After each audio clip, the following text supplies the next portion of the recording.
শাহবাগ জুলাই স্মৃতিস্তম্ভে শ্রদ্ধা নিবেদন করছেন সর্বস্তরের মানুষ। স্মৃতিস্তম্ভে শ্রদ্ধা জানিয়ে মুক্তিযুদ্ধ বিষয়ক মন্ত্রী আহমেদ আজম খান বলেন, জুলাই গণঅভ্যুত্থানের মধ্য দিয়ে মানুষের অধিকার প্রতিষ্ঠার নতুন যাত্রা শুরু হয়েছে। তিনি আরও বলেন, স্বাক্ষরিত জুলাই সনদ বাস্তবায়ন করা হবে। এ সময় মুক্তিযুদ্ধ বিষয়ক প্রতিমন্ত্রী ইশরাক হোসেন বলেন, ক্যাম্পাসে যে অস্থিতিশীল পরিস্থিতি বিরাজ করছে তা ফ্যাসিবাদের পরিকল্পনা।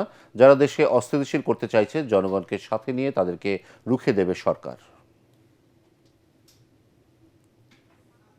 বিএনপি সহ রাজনৈতিক দল দীর্ঘ 18 বছর মাঠে থেকে আন্দোলন সংগ্রামে জুলাই গণঅভ্যুত্থানকে তৈরি করেছেন, সৃষ্টি করেছেন এবং ছাত্র জনতা পুরো জাতিকে সহযোগিতা করেছেন।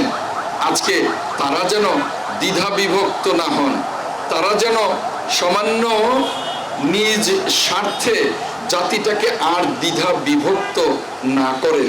যারা পতিত ফ্যাসিবাদ, যারা বাংলাদেশ থেকে হাজার হাজার কোটি টাকা লুটপাট করে নিয়ে গিয়েছে, সেই অর্থ আবার বাংলাদেশে বিনিয়োগ করে দেশকে অস্থিতিশীল করে হয়তো ফেরার চেষ্টা করতে পারে। বাংলাদেশে যদি তারা ফেরত আসে, তাহলে তাদের এই গণহত্যার জন্য যে তাদের ফাঁসির রায় হয়েছে, সেটিকে কার্যকর করার মাধ্যমেই তাদের বাংলাদেশের রাজনীতির ইতি টানা হবে ইনশাআল্লাহ।